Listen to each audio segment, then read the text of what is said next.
Kita select auto. OL. OL. Peluk. Okey. Rosak ni. Dia sepatutnya kalau pakai buzzer dia akan bunyi. Buzzer bunyi. Tak bunyi. Tidak tak ada. Kalau kat sini. Di situ kita tahu fuse tu okey. Ni okey. Fuse okey. Kalau macam gini, sebelum kita buka kabel belakang ni. Kita buka kabel belakang. Dapat 31. Sorry.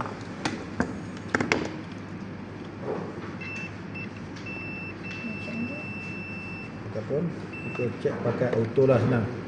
Kalau untuk ni kita nak kena ukur macam ni. Baiklah. Ada lah. Kalau continue, kalau tak ada dia OL. Maksudnya sini okey lah. So tapaknya okey. Kemudian ada sikit pun tak nampak. Yang ni elok ke rosak ni? Tengok okey. Yang okey. Mana kalau kira ukur ni ada bacaan kan? Ada bacaan. Okey, cuba buka ni. Pakai drain. Buka semua tapak ni kan? Okey. Kan ada tengah space. Tiga lapis. Tiga lapis. Dah buka dah. Boleh. Apa dia tak Boleh. Lagi. Tiga lapis. Oh ni, yang ni pula. Aku datang sini belajar lah. Bukan aku. Sini ke? Masuk. Betul tak? Mana? Oh sini. Atas sekali. Oh okey. Ulaskan. Janganlah. Okey. Kai. Tak ada orang kalau pegang lah. Tak payah. Pecah tak kau dah tekan.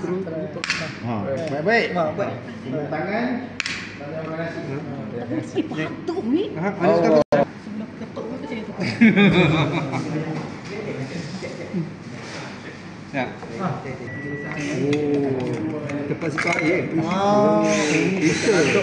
Ni dua je kan? Masukkan lagi ke? Yalah. Ni buka ni pula. Ni lapis dia buka. Awak tengok yang mana keluar awak ni.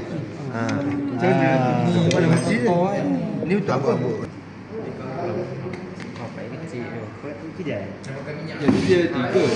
Satu masuk. Jadi bila air tu dia masuk kat sini. Tu yang dia secret ni. Ni tapak dia. Yang ketiga kepala. Agak-agak ke? Hai dia kecil.